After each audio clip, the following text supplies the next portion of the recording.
Morning with Farah. Morning with Farah. Morning with Farah. Morning with Farah. خوش آمدید اور صبح بخیر جناب. آج ہم نے شک کے مسئلے پہ بات کی جس میں ڈاکٹر اسد تمیز الدین میرے ساتھ رہے. ڈاکٹر صاحب آپ نے ہمیں یہ بتایا کہ ایسا مسئلہ ہو رہا ہو تو رشتوں میں دوری کی وجہ سے شک پیدا ہوتا ہے. کوئی بھی مسئلہ ہے اسے بیٹھ کر اچھے طریقے سے بات کریں, اس کا جو بھی مناسب حل ہے وہ حل نکالیں, اور اس میں پھر اگر مدد کی ضرورت ہے, زیادہ مسئلہ ہے تو پھر کسی سائیکیٹرسٹ اسپیشلائز ہیلپ لے سکتے ہیں.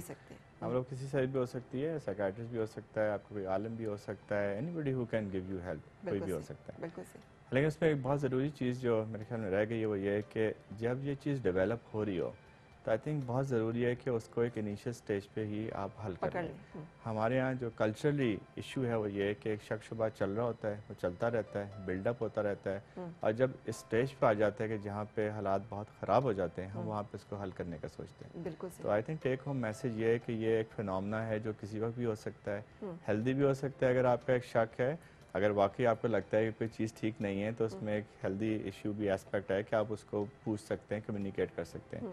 لیکن جہاں آپ کو پتہ چلتا ہے کہ یہ بہت زیادہ بڑھ رہا ہے, میسو ہو رہا ہے, وہاں پہ ضرور ہیلپ لیں, اپنے گھر والوں سے لیں, ایلڈر سے لیں, اسپیشلائز ہیلپ لیں, لیکن مسئلے کو حل کر لیں, اس کو بہت زیادہ پرولونگ نہ کریں. تھینک یو سو مچ. اور مفتی دوست محمد صاحب آپ نے بتایا کہ بچیں اس سے, تعلیمات یہ ہیں, اور اس کے بچنے کے لیے ہم آیات حفاظت اور مختلف آیات مبارکہ وظائف جو آپ نے بتایا, بہت اور شکریہ. اپنے والدین اور کسی عالم سے, کسی ڈاکٹر سے, ان سے بھی مدد حاصل کریں. بالکل صحیح. اور بزرگوں کو بھی اس معاملے میں رہنمائی اور سرپرستی کرنی چاہیے. بہت شکریہ آپ دونوں کے تشریف لانے کا. اسی دعا کے ساتھ آپ کی ہر صبح خوشگوار ہو اور ہر خوشگوار صبح کا انجام بخیر ہو. چاہوں گی اجازت, ملاقات انشاءاللہ منڈے کو.